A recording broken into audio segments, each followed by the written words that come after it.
اعوذ باللہ من الشیطان الرجیم بسم اللہ الرحمن الرحیم۔ آج سورہ فاتحہ کا مکمل ترجمہ اور تفسیر بیان کیا جائے گا۔ شروع اللہ کے نام سے جو بڑا مہربان نہایت رحم والا ہے۔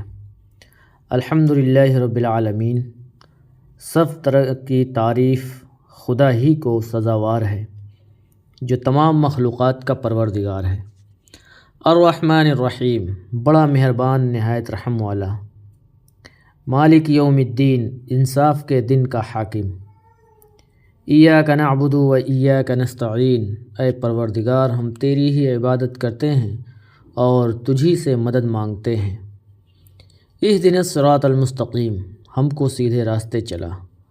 صراط الذین انعمت علیہم غیر المغضوب علیہم ولا الضالین، ان لوگوں کے راستے پر جن پر تو نے فضل و کرم کیا، نہ ان لوگوں کے راستے پر جن پر تیرا غضب نازل ہوا، اور نہ گمراہوں کے۔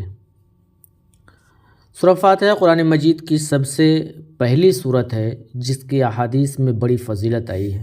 فاتحہ کے معنی آغاز اور ابتدا کے ہیں، اس لیے اسے الفاتحہ یعنی فاتحۃ الکتاب کہا جاتا ہے۔ اس کے اور بھی متعدد نام احادیث سے ثابت ہیں، مثلا ام القرآن، السبع المثانی، القرآن العظیم، الشفاء، الرقیہ۔ اس کا اہم نام الصلاۃ بھی ہے، جیسا کہ ایک حدیث قدسی میں ہے، اللہ تعالیٰ نے فرمایا قسمت الصلاۃ بینی و بین عبدی، الحدیث، صحیح مسلم کتاب الصلاۃ۔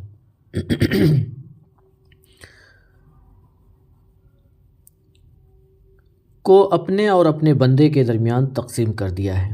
مراد سورہ فاتحہ ہے جس کا نصف حصہ اللہ تعالیٰ کی حمد و ثنا اور اس کی رحمت و ربوبیت اور عدل و بادشاہت کے بیان میں ہے، اور نصف حصے میں دعا و مناجات ہے جو بندہ اللہ کی بارگاہ میں کرتا ہے۔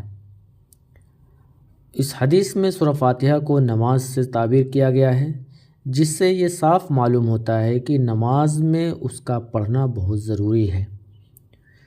چنانچہ نبی اکرم صلی اللہ علیہ وسلم کے ارشادات میں اس کے خوب وضاحت کر دی گئی ہے۔ فرمایا لا صلاۃ لمن لم یقرأ بفاتحۃ الکتاب، صحیح بخاری و صحیح مسلم۔ اس شخص کی نماز نہیں جس نے سورہ فاتحہ نہیں پڑھی۔ حضرت ابو ہریرہ رضی اللہ تعالیٰ عنہ سے مروی ہے کہ نبی صلی اللہ علیہ وسلم نے فرمایا جس نے بغیر فاتحہ کے نماز پڑھی تو اس کی نماز ناقص ہے۔ 3 مرتبہ آپ صلی اللہ علیہ وسلم نے فرمایا۔ ابو ہریرہ رضی اللہ تعالیٰ عنہ سے عرض کیا گیا انا نکون وراء الامام، امام کے پیچھے بھی ہم نماز پڑھتے ہیں، اس وقت کیا کریں؟ حضرت ابو ہریرہ رضی اللہ تعالیٰ عنہ نے فرمایا اقرأ بہا فی نفسک، امام کے پیچھے تم سورہ فاتحہ اپنے جی میں پڑھو، صحیح مسلم۔ یہ سورت مکی ہے۔ مکی یا مدنی کا مطلب یہ ہے کہ جو صورتیں ہجرت 13 نبوت سے قبل نازل ہوئی وہ مکی ہیں، خواہ ان کا نزول مکہ مکرمہ میں ہوا یا اس کے اطراف و جوانب میں، اور مدنی وہ صورتیں ہیں جو ہجرت کے بعد نازل ہوئیں، خواہ مدینہ یا اس کے اطراف میں نازل ہوئیں یا اس سے دور، حتیٰ کہ مکہ اور اس کے اطراف ہی میں کیوں نہ نازل ہوئی ہو۔ بسم اللہ کی بابت اختلاف ہے کہ آیا یہ ہر سورت کی مستقل آیت ہے یا ہر سورت کی آیت کا حصہ ہے، یا یہ صرف سورہ فاتحہ کی ایک آیت ہے، یا کسی بھی سورت کے مستقل آیت نہیں ہے۔ اسے صرف دوسری سورت سے ممتاز کرنے کے لیے ہر سورت کے آغاز میں لکھا جاتا ہے۔ قراء مکہ و کوفہ نے اسے سورہ فاتحہ سمیت ہر سورت کی آیت قرار دیا ہے، جبکہ قراء مدینہ، بصرہ و شام نے اسے کسی بھی سورت کی آیت تسلیم نہیں کیا ہے، سوائے سورہ نمل کی آیت 30 کے کہ اس میں بالاتفاق بسم اللہ اس کا جز ہے۔ اسی طرح جہری نمازوں میں اس کے اونچی آواز سے پڑھنے میں بھی اختلاف ہے، بعض اونچی آواز سے پڑھنے کے قائل ہیں اور بعض سری آواز سے۔ اکثر علماء نے سری آواز سے پڑھنے کو راجح قرار دیا ہے، تاہم جہری آواز سے بھی پڑھنا جائز ہے۔ ہر اہم کام شروع کرنے سے پہلے بسم اللہ پڑھنے کی تاکید کی گئی ہے، چنانچہ حکم دیا گیا کہ کھانے، ذبح، وضو اور جماع سے پہلے بسم اللہ پڑھو۔ تاہم قرآن کریم کی تلاوت کے وقت بسم اللہ الرحمن الرحیم سے پہلے اعوذ باللہ من الشیطان الرجیم پڑھنا بھی ضروری ہے۔ فَإِذَا قَرَأْتَ الْقُرْآنَ فَاسْتَعِذْ بِاللَّهِ مِنَ الشَّيْطَانِ الرَّجِيمِ النحل۔ جب تم قرآن کریم پڑھنے لگو تو اللہ کی جانب میں شیطان رجیم سے پناہ مانگو۔ تمام تعریفیں اللہ کے لیے ہیں، کیونکہ تعریف کا اصل مستحق اور سزاوار صرف اللہ تعالیٰ ہے۔ کسی کے اندر کوئی خوبی، حسن یا کمال تو وہ بھی اللہ تعالیٰ کا پیدا کردہ ہے، اس لیے حمد، تعریف کا مستحق بھی وہی ہے۔ اللہ، یہ اللہ کا ذاتی نام ہے، اس کا استعمال کسی اور کے لیے جائز نہیں۔ الحمدللہ یہ کلمہ شکر ہے جس کی بڑی فضیلت احادیث میں آئی ہے۔ ایک حدیث میں لا الہ الا اللہ کو افضل الذکر اور الحمدللہ کو افضل الدعا کہا گیا ہے، ترمذی، نسائی وغیرہ۔ صحیح مسلم اور نسائی کی روایت میں ہے الحمدللہ تملأ المیزان، الحمدللہ میزان کو بھر دیتا ہے۔ اسی لیے ایک حدیث میں آتا ہے کہ اللہ اس بات کو پسند فرماتا ہے کہ ہر کھانے پر اور پہننے پر بندہ اللہ کی حمد کرے۔ صحیح مسلم۔ رب اللہ تعالیٰ کے اسماء حسنہ میں سے ہے، جس کے معنی ہے ہر چیز کو پیدا کر کے اس کی ضروریات مہیا کرنے اور اس کو تکمیل تک پہنچانے والا۔ اس کا استعمال بغیر اضافت کے کسی اور کے لیے جائز نہیں۔ عالمین جہاں کی جمع ہے۔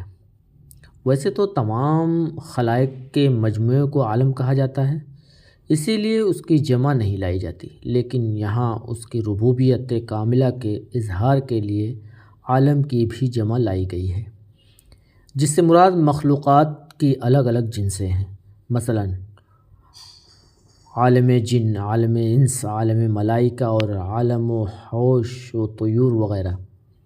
ان تمام مخلوقات کی ضرورتیں ایک دوسرے سے قطعاً مختلف ہیں، لیکن رب العالمین سب کی ضروریات ان کے احوال و ظروف اور اطباء و اجسام کے مطابق مہیا فرماتا ہے۔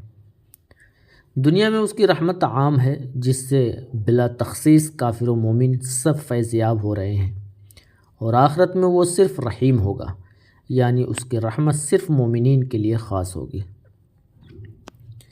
دنیا میں بھی اگرچہ مکافات عمل کا سلسلہ ایک حد تک جاری رہتا ہے، تاہم اس کا مکمل ظہور آخرت میں ہوگا، اور اللہ تعالیٰ ہر شخص کو اس کے اچھے یا برے اعمال کے مطابق مکمل جزا اور سزا دے گا۔